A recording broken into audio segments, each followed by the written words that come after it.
আলহামদুলিল্লাহ ওয়াসসালাতু ওয়াসসালামু আলা রাসূলিল্লাহ আম্মা বাদ। প্রিয় ভাইরা, আজ আপনাদের সাথে কুরবানি সংক্রান্ত কিছু মাসলা মাসাইল নিয়ে আলোচনা করব ইনশাআল্লাহ। প্রথম প্রশ্ন হলো, কুরবানি কাকে বলে? কুরবানি হলো আল্লাহ তাআলার নৈকট্য লাভের উদ্দেশ্যে ঈদুল আজহার দিনগুলোতে গৃহপালিত যে চতুষ্পদ হালাল জন্তু আল্লাহ তাআলার উদ্দেশ্যে কুরবানি করা হয়, জবেহ করা হয়, তাকে কুরবানি বলা হয়। এটাই হলো কুরবানি। কুরবানির হুকুম কি? কুরবানির হুকুম এই ব্যাপারে উলামা ইকরামের ভিতরে দুইটা মতপার্থক্য দেখা যায়। প্রথম, ইমাম আবু হানিফা সহ অনেক উলামা ইকরাম বলতেছেন কুরবানি করা ওয়াজিব। তাদের দলিল হলো আল্লাহ তাআলা বলতেছেন, ফাসাল্লি লিরাব্বিকা ওয়ানহার, হে নবী, আপনি আপনার রবের উদ্দেশ্যে সালাত আদায় করুন এবং কুরবানি করুন। এই আয়াত দ্বারা ইমাম আবু হানিফা সহ অন্যান্য উলামা ইকরাম দলিল দিচ্ছেন যে কুরবানি করা ওয়াজিব। দ্বিতীয় পক্ষ ইমাম শাফি, ইমাম মালিকি সহ অন্যান্য উলামা ইকরাম বলতেছেন কুরবানি করা সুন্নাতে মুআক্কাদা। তাদের দলিল হলো রাসূল সাল্লাল্লাহু আলাইহি ওয়াসাল্লাম তার উম্মতের মাঝে যারা কুরবানি করেন নাই তাদের পক্ষ থেকে রাসূল সাল্লাল্লাহু আলাইহি ওয়াসাল্লাম কুরবানি করেছেন। সুতরাং এই হাদিস দ্বারা দলিল দিচ্ছেন যে কুরবানি ওয়াজিব নয়, এটা হলো সুন্নাতে মুআক্কাদা। সুতরাং আমরা এই কুরবানির সম্পর্কে দুইটা মতামত পাওয়া গেল। প্রথম মত হলো কুরবানি করা ওয়াজিব, দ্বিতীয় মত হলো কুরবানি করা সুন্নাতে মুআক্কাদা। সুতরাং আমরা এই দুটার থেকে বাহির হওয়ার সুযোগ আমাদের নাই। 3 নম্বর প্রশ্ন হলো, এই কুরবানি যে আমরা করব, এই কুরবানির ফজিলতটা কি? কুরবানির অনেক ফজিলত আছে, আমি সংক্ষেপে কয়েকটা কথা উল্লেখ করব এখানে। প্রথমত, কুরবানির মাধ্যমে আল্লাহ তাআলার তাকওয়া অর্জন করা যায়। আল্লাহ তাআলা বলেছেন, লা ইয়ানালাল্লাহু লুহুমাহা ওয়ালা দিমাউহা ওয়ালাকিন ইয়ানালুত তাকওয়া মিনকুম। আল্লাহ তাআলা এই কুরবানির পশুর গোশত এবং রক্ত আল্লাহ তাআলার কাছে পৌঁছায় না।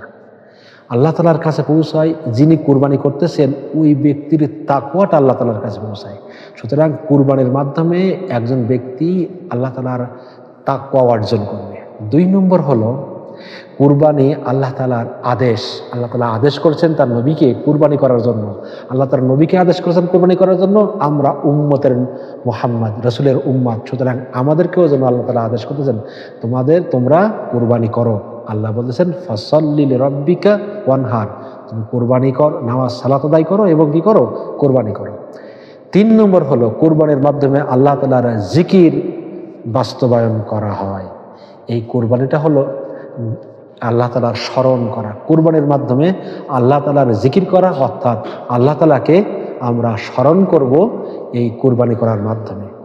4 নম্বর ফজিলত হলো, কুরবানির সবচেয়ে প্রিয় আমল এবং কুরবানির পশুর রক্ত মাটিতে পড়ার আগেই আল্লাহ তাআলার কাছে বিশেষ মর্যাদা সম্পন্ন হয়ে যায়।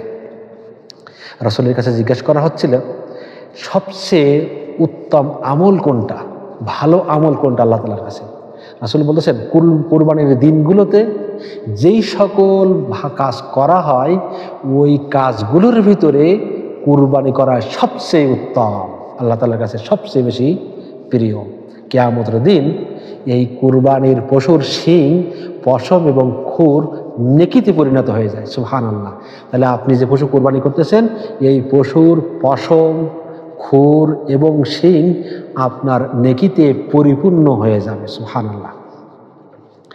তাছাড়া এই কুরবানির পশু আপনি জবাই করতেছেন, এই পশুর রক্ত মাটিতে জমিনে পড়ার আগেই এই রক্ত আল্লাহ তাআলার কাছে পৌঁছে যাচ্ছে, আল্লাহ তাআলা দরবারে কবুল হয়ে যাচ্ছে।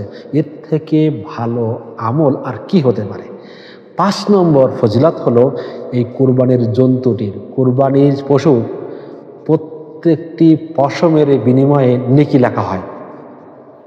রাসূলের কাছে জিজ্ঞাসা করতেছেন সাহাবা ইকরাম, ইয়া রাসূলুল্লাহ, মা হাযিহিল উদহিয়া, এই কুরবানিটা কি? রাসূল বলতেছেন, ক্বালা সুন্নাতা আবিকুম ইব্রাহিম, তোমাদের পিতা ইব্রাহিম আলাইহিস সালাতু ওয়াস সালামের সুন্নাত। সাহাবাই কেরাম জিজ্ঞাসা করতেছেন, ইয়া রাসূলুল্লাহ, আমরা এই কুরবানির মাধ্যমে কি করতে পারি? রাসূল বলতেছেন, এই কুরবানি, এতে তোমাদের জন্য রয়েছে সওয়াব। তিনি বললেন, প্রতিটি পশমের পরিবর্তে পুণ্য লেখা হবে তোমাদের আমল নামায়। সুতরাং তোমরা কি করো? কুরবানি করো। এই কুরবানি সাদকার চেয়েও উত্তম একটা আমল। ধরুন আপনি কুরবানির একটা পশু কিনবেন 50,000 টাকা দিয়ে, ওই 50,000 টাকা যদি আপনি সাদকা করেন, ওই সাদকার থেকেও ওই টাকা দিয়ে একটা পশু কুরবানি করে কুরবানি করাটাই হলো উত্তম। এই কুরবানিটা আল্লাহ তাআলার দরবারে বেশি কবুল হবে। তাই আমরা সাদকা করার থেকেও কি করব? কুরবানি করব। তারপর প্রশ্ন হলো, কুরবানি কার উপরে করা ওয়াজিব? যাদের উপরে কুরবানি করা ওয়াজিব তারা হলেন, প্রথম মুসলমান হতে হবে।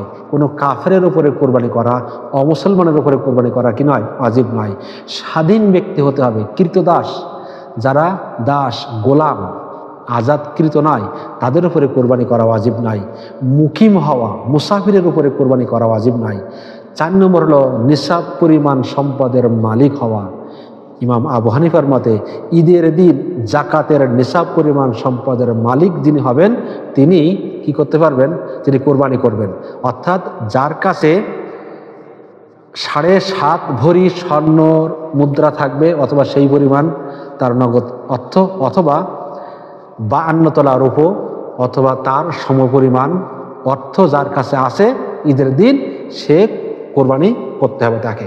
কিন্তু অন্য ওলামায়ে কেরাম বলতেছেন যে না, ঈদের দিনে যদি ঈদের একটা পশু ক্রয় করার টাকা তার কাছে থাকে, তাহলে তাকে কুরবানি করতে হবে। যদি আপনি একটা পশু, একটা ছাগল যার দাম সাপোজ 15,000 টাকা, এই 15,000 টাকা ঈদের দিন যদি আপনার কাছে থাকে, তাহলে আপনাকে কি করতে হবে? কুরবানি করতে হবে। কোরবানি করা ওয়াজিব আপনার উপরে। সুতরাং আমার মনে হয় আমরা যারা কমপক্ষে যারা বিদেশে আছি, তাদের সবার কাছে এই পরিমাণ টাকা মোটামুটি থাকে। আমরা এই ব্যাপারে খেয়াল করবো ইনশাআল্লাহ, যাতে আমাদের ওয়াজিবটা তরক না হয়ে যায়। এরপর প্রশ্ন হলো, যারা কুরবানি করে নাই তাদেরকে কি হবে? তাদের ব্যাপারে আল্লাহ রাসূল বলতেছেন, মান কানা লাহু সাআতান ওয়া লাম ইউদাহা ফালা ইয়াকরাবান্না মুসাল্লানা। রাসূল বলতেছেন, যার সামর্থ্য থাকা সত্ত্বেও, অর্থাৎ কুরবানির পশু ক্রয় করার সামর্থ্য থাকা সত্ত্বেও যে কুরবানির পশু ক্রয় করে কুরবানি করলো না, সে যেন আমার ঈদগাহের কাছে ধারে কাছে না আসে। এই হাদিস দ্বারা বোঝা যায় যে রাসূল কতটা তাগিদ দিয়েছেন কুরবানি করার জন্য। কুরবানি করতে হবে আমাদেরকে। এই কুরবানি কি প্রতি বছর করতে হবে? হ্যাঁ, যদি আপনার সামর্থ্য থাকে, আপনার নিসাব পরিমাণ মাল থাকে, তাহলে প্রতি বছর কোরবানি করতে হবে। কারণ রাসূল সাল্লাল্লাহু আলাইহি সাল্লাম মদিনাতে যে 10টা বছর মদিনায় ছিলেন, কোনো বছর তিনি কোরবানি করা থেকে বিরত ছিলেন না। প্রত্যেক বছর এই 10 বছরে তিনি কোরবানি করেছেন। সুতরাং আমরাও আমাদের যাদের সামর্থ্য আছে, আমরা কি করব? কোরবানি করব। তারপর প্রশ্ন হলো, মেয়েদের জন্য কি কোরবানি করা ওয়াজিব কিনা? হ্যাঁ, যে সকল মহিলারা যাদের অর্থ সম্পদশালী, তাদের ক্ষেত্রে কোরবানি করা জায়েজ, তারা কোরবানি করবে।